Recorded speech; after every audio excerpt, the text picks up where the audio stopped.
How to add a text box in Adobe Acrobat. First, open your browser and go to acrobat.adobe.com. Log into your Adobe account. Click on All Tools from the top menu. Click on Edit PDF. Then select a file and upload the PDF where you want to add the text box. Click on the Comment tool from the right toolbar. This opens the commenting tools.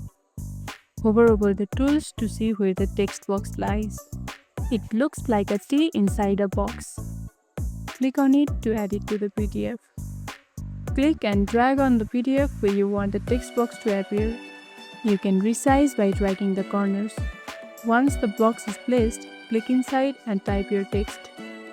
You can adjust the font, size, color and alignment from the toolbar.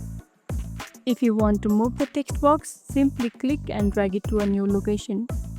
And that's how you add a text box in Adobe Acrobat. If this helped, don't forget to like, subscribe and tap the bell icon so you never miss an update. See you in the next one.